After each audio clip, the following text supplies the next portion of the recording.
Om Shri Guru Pyo Namaha Harihi Om. Namastê. Então, bem-vindo, bem-vinda de volta, né? Mais uma aula de meditação. Então, a meditação de hoje foi uma meditação bem profunda, né? Onde a gente pôde fazer uma contemplação, né? Então, a gente passou essas aulas anteriores, onde a gente aprendeu a relaxar, aprendeu a concentrar, e agora a gente está entrando nas nossas aulas finais, né, que é a contemplação. E como eu disse na aula anterior, né, vou deixar um card aqui para vocês, em algum lugar daí no canto, que vocês podem acessar a aula anterior, se para você que está chegando agora.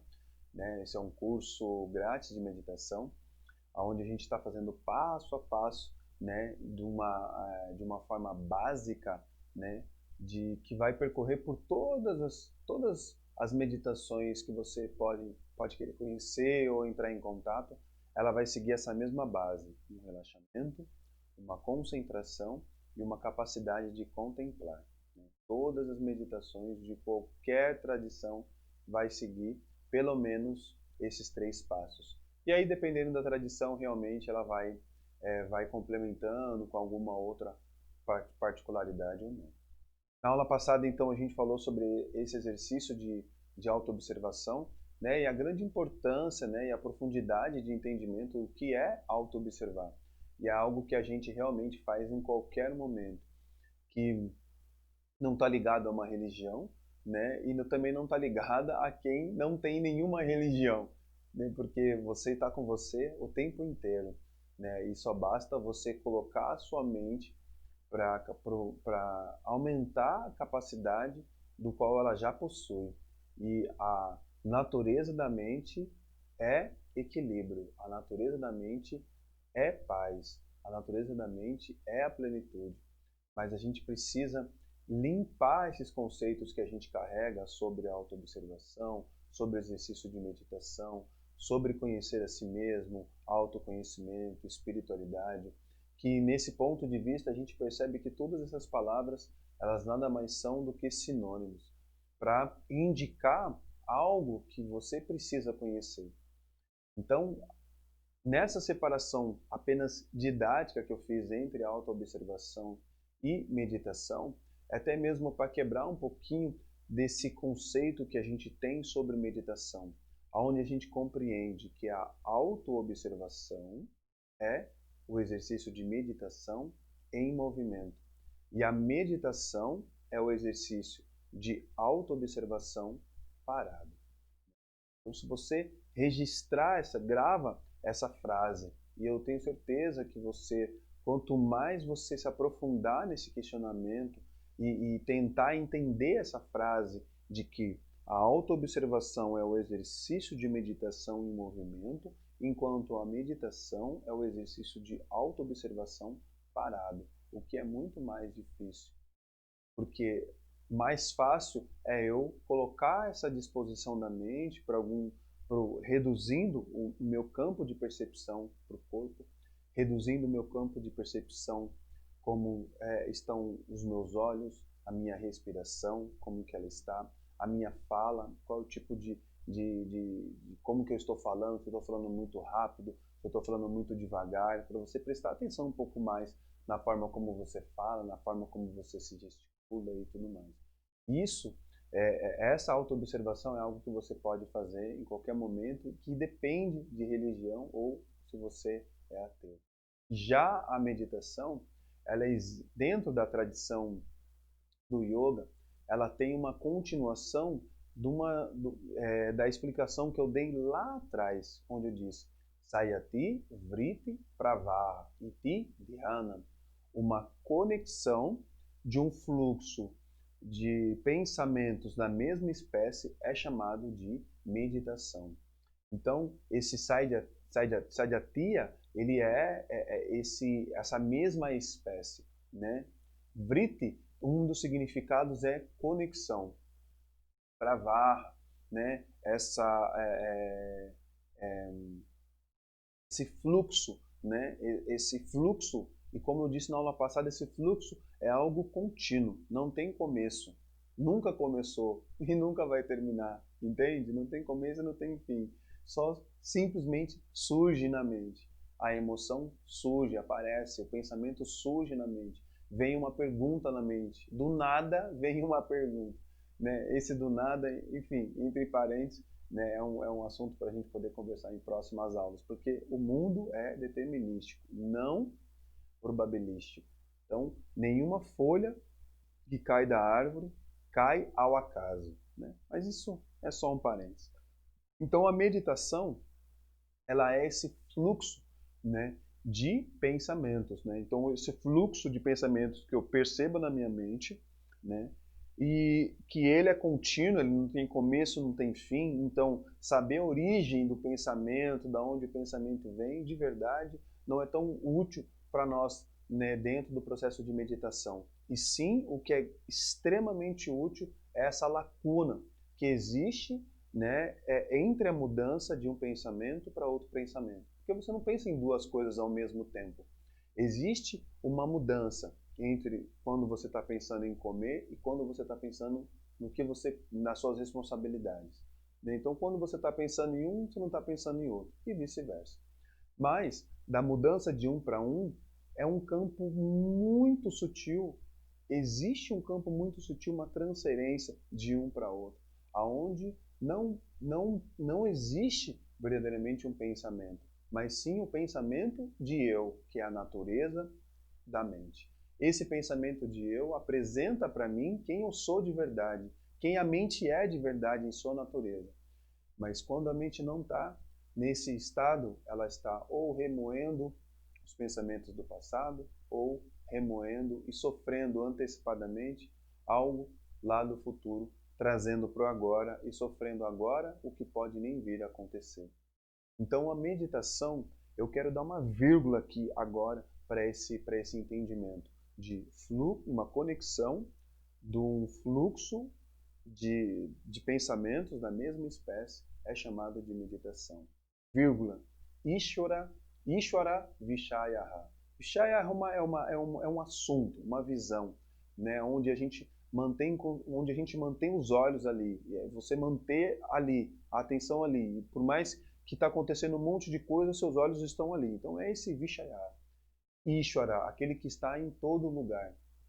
Então, quando esse pensamento ele é um pensamento específico sobre o desdobramento da pergunta quem sou eu, isso é chamado de meditação dentro da tradição do yoga. Porque dentro do yoga, ele só tem um assunto que está tratando, você. Então é muito engraçado quando a gente escuta os ensinamentos do yoga, como Vedanta, Tantra e toda essa parte um pouco mais teórica, né, dentro da tradição, que a gente fala assim, caramba, isso serve para minha irmã, isso serve para minha esposa, isso serve para minha mãe, isso serve para o meu pai. E yoga não está falando da sua mãe, do seu pai, do seu irmão, da sua namorada, ele está falando de você. Então, quando existe esse tipo de atitude de quem está escutando, né, um assunto ligado ao autoconhecimento, que tem como propósito falar de você, quando você transfere isso, é o ego tentando fugir. O ego está tentando fugir. Está sendo tão doloroso para ele escutar aquilo que tem a ver muito mais com ele, que ele fala, e a gente fala, ah, mas isso seria perfeito para minha esposa, isso seria perfeito para o meu marido. Observa se isso não serve para você. Porque o yoga não está falando de outras pessoas, ele está falando de você, da sua mente emocional, da sua visão, como você enxerga a vida, como que você enxerga o mundo, como que você se conecta com essa natureza. A gente tem vários exercícios onde a gente se conecta com essa natureza. Cuidar de plantas, um enorme exercício para a gente entrar em contato com essa natureza. E a gente percebe o momento que a gente colocou muita água e ela murcha. Aí percebe que a gente colocou água, pouca água, aí ela murcha também, entende? E a gente vai entrando em contato com as plantas, daqui a pouco a gente está conversando com as plantas, está dando bom dia. E respondendo, né? A gente pergunta, bom dia, plantinha, a gente mesmo responde, bom dia, Kleber, tudo bem? Bom dia, hoje eu estou bem. Hoje eu estou sequinha, estou precisando de água, você vai lá, joga água. E tá tudo bem. Assim, então, encontra-se um prazer, né, aonde eu largo as minhas amarras, os meus conceitos, onde eu largo tudo e eu coloco a minha mente para se envolver com aquilo e eu encontro um prazer enorme em regar, em jogar água na planta, e ver o quanto a planta no outro dia cresceu, o quanto ela está brilhante, quando um botão abre. Isso é a natureza. A nossa natureza, ela é essa satisfação, essa plenitude. Uma árvore, antes de você cortá-la, entende? Ela joga um fruto para você, ela dá o melhor fruto dela para você antes que você a corte, entende? Então, essa meditação, né, esse processo meditativo, né, propriamente dito, puramente dito, de meditação, ele é um exercício que a gente realmente precisa de uma pessoa para caminhar com a gente junto, destravando essas objeções e esses conceitos de como a gente entrar em contato com a gente mesmo. Porque eu não sei quem eu sou. Então, como que sozinho, sentado, meditando e se perguntando: quem sou eu? Quem sou eu? Quem sou eu? Quem sou eu? Vai vir uma voz do além dizer: você é a natureza de todos os seres, a criação, de toda a criação, a existência de tudo, você é a consciência. Se houver uma voz na tua cabeça, em estado acordado, falando quem você realmente vai ficar maluco, maluco, entende? Esse é o motivo porque a gente não lê a mente das outras pessoas. Em sua natureza, a gente não lê. Tem gente que lê, né? Mas realmente eu não vejo que seria algo desejável para o ser humano olhar e ler a mente de outra pessoa. Se você não suporta nem a sua quieto, você não suporta ficar 5 minutos sentado, de olhos fechados. Aí o olho aperta, é isso, é um monte de coisa. Imagine você estar dentro da mente de outra pessoa e lendo todas as coisas que a outra pessoa pensa. Seria insuportável, provavelmente, uma mente humana natural. Uma mente saudável seria insuportável, porque ela não suporta ela mesma, entende? Então esse processo de meditação, ele é um processo que ele deve ser acompanhado, sim, por um professor, ser acompanhado por uma pessoa, não só pelo fato de ser acompanhado por alguém, eu não ter autoridade para poder fazer isso, não ter autonomia para fazer isso. Não. É porque você precisa de outra pessoa para dizer para você quem você é. Você abre um livro que diz, né, quem é você? Você abre um livro. Você acha que um livro pode ser capaz de produzir felicidade em você? Entende? Se isso fosse real, muitas pessoas já estariam felizes com ela mesma lendo. Acontece que você precisa, através das palavras, escutar um conceito que existe por detrás das palavras. E aí, através desse conceito, você ter a sua interpretação. E a sua interpretação é o que vai livrar você dessa roda de sofrimento subjetivo, e aonde as pessoas ficam girando, correndo atrás do rabo, entende? Sofrendo por algo que existe só no mundo subjetivo, só no mundo das ideias. Porque, assim como eu disse, existem 2 tipos de sofrimento. O sofrimento real, que não depende do pensar, não depende do tanto de conhecimento que você tem ou não. Se você está sentindo fome, depende do teu conhecimento. Você pode ser Einstein, entende? A fome de Einstein é a mesma fome de qualquer outra pessoa, entende? Então, o intelecto não tem nada a ver com a dor real, a dor física. Temperatura muito alta, temperatura muito baixa, sede, entende? Uma dor de dente ou uma dor no corpo por alguma batida, isso depende de intelecto ou de nível de conhecimento. Mas saber o que eu faço quando a raiva surgir, isso depende do conhecimento. Saber quando a frustração surge, isso depende de conhecimento. Pois só uma pessoa frustrada, só uma pessoa que deposita, né, os valores internos na outra pessoa que se frustra. E só vai te frustrar quem você ama. Você só vai sentir raiva de quem você ama. Porque de quem você não ama, não é capaz de produzir a raiva em você. Então, assim como a gente fez na meditação, de o que tem fora invoca o que tem dentro. Então, aquilo que eu vejo fora, na qual eu repudio, assim, né, eu tenho uma certa repulsa sobre aquilo, vai manifestar em mim a raiva, vai manifestar em mim a frustração, vai manifestar em mim o ódio, sabe? Vai manifestar em mim a inveja. E o que existe fora é o que a gente chama, né? O que existe fora manifesta em mim, né? O que já existe dentro. Então, se eu tenho uma fenda pequenininha, que seja pequenininha, né, dentro de mim, como uma pessoa que não se vê em sucesso, por exemplo, eu estou buscando um sucesso no mundo, querendo que as pessoas me valorizem, querendo que as pessoas isso, querendo que as pessoas aquilo. No momento onde eu tenho uma fenda dentro de mim, eu não enxergo que a única pessoa que no planeta que pode valorizar o trabalho é você, a si mesmo.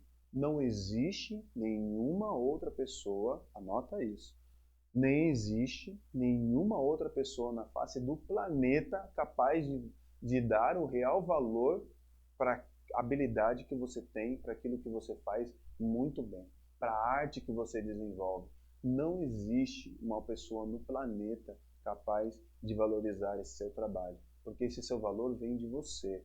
Só você sabe o tanto de coisa que você passou na sua vida para você desenvolver essa sua habilidade e dizer: a minha profissão é X, a minha profissão é médico, a minha profissão é dar aula de yoga, a minha profissão é desenhar. Só você sabe o que você carregou, o tanto de noite que você passou em claro estudando, o quanto de coisa que você teve que estudar, só você sabe disso. Agora você vai depositar todo esse trabalho que você passou na sua vida na mão de outra pessoa e vai falar assim: agora fala para mim que eu sou bom, vai, diz para mim que eu sou bom, porque se você falar que eu sou ruim, eu vou ficar muito triste, eu vou ficar decepcionado comigo mesmo, isso e aquilo. Ó, sabe o que é isso? Desequilíbrio emocional. Você não dá valor em você mesmo naquilo que você faz. E agora você quer procurar esse valor nas outras pessoas que têm o problema delas, que têm as confusões delas, que têm a mente delas, quer procurar nas pessoas. No dia que elas estão bom, ela diz: olha como você está linda nessa roupa, que batom diferente, você cortou o cabelo, olha como você hoje tá, né, emagreceu, tá, nossa, tá incrível e tudo mais, né? E você deposita na mão das outras pessoas o controle remoto do nível de satisfação da sua vida. E você não consegue entender que a satisfação é a sua natureza. Você já é satisfeito. E isso é tão verdade, porque você não é triste a vida inteira. Vários momentos da sua vida você tem felicidade. E essa felicidade não vem das coisas de fora, vem de dentro. E é por isso que a gente é tão apegado às coisas. E é tudo eu quero. Eu quero que, se isso é bom, eu quero perto de mim. Se isso não é bom, eu também quero, mas eu quero longe de mim. Então a gente sempre quer. O ego sempre quer, ele sempre quer. Quero longe e eu quero perto, mas eu quero. Entende? Porque então a meditação, ela é um processo onde tem ali uma outra pessoa envolvida, servindo de instrumento para que você possa projetar as suas emoções, através da projeção das suas emoções, você lidar consigo mesmo. Então, através do meu pai, eu lido com a raiva, ou com a frustração, ou com a mágoa que existe dentro de mim. Com a minha mãe, a minha mãe invoca a, a mágoa, a raiva, invoca várias outras emoções. E através da minha mãe, que invoca em mim esse sentimento, eu posso lidar com tudo isso que existe dentro de mim. Então a meditação, ela é um processo que caminha junto com um professor, um guia, que tem conquistado e dominado as suas emoções para poder indicar em que momento da sua vida você está, para que você possa atravessar essa visão e essa clareza do que existe, que está por detrás das suas emoções, que está por detrás dos seus pensamentos, que está por detrás das suas ações, dos seus conceitos, dos seus valores. Então, realmente, é virar a vida de cabeça para baixo. Isso é o estudo real da espiritualidade. E por isso que eu disse que esse curso não seria um curso tão simples assim, tão básico, mas que teria um certo nível de profundidade. E essa profundidade ela vai indo cada vez mais, quanto a gente vai entrando mais e mais contato com esse autoconhecimento, com todas essas orientações que o próprio conhecimento dá. Porque esse conhecimento não vem de mim. Eu aprendi dos meus professores aprenderam dos professores dele, e está sendo passado, né, isso de boca ao ouvido. Isso é uma tradição. Eu não estudei do nada. Eu fiz uma pesquisa aqui interna dentro de mim, vim descobrindo, vim experimentando dentro de mim, sentindo dentro de mim, e agora eu estou passando para vocês. Né? Não funciona assim. Se você vê a aula do meu professor, eu estou falando exatamente a mesma coisa que ele está falando. E se você vê a aula do meu professor, você vai ver que o meu professor está falando exatamente o que o professor dele está falando, e assim é essa tradição de conhecimento chamada de Yoga, essa tradição de conhecimento chamada de Vedas, de Vedanta, como você queira chamar de Tantra, porque todo esse conhecimento dentro da espiritualidade, e agora pegando toda essa Yoga, Vedanta, Ayurveda, tudo que você quiser chamar, que tem sânscrito no meio, entende? É Vedas, essa tradição védica. Né? Qualquer coisa que tem sânscrito, que tem Devanagari ali envolvido, é Vedas, é a tradição védica. Né? Então isso é bem profundo mesmo. Então a meditação, ela é uma contemplação. Né? E no processo que eu estou ali contemplando, e eu trago a mente para fazer essa contemplação em qualquer tipo de objeto, eu vejo a criação do universo. No sol, eu vejo a criação do universo. No vento, eu vejo a criação do universo. E assim como eu disse na meditação, imagine que esse momento agora é um momento onde existe um outro ser, existe um ser que está meditando no que está acontecendo nesse momento agora. Né? Só uma reflexão.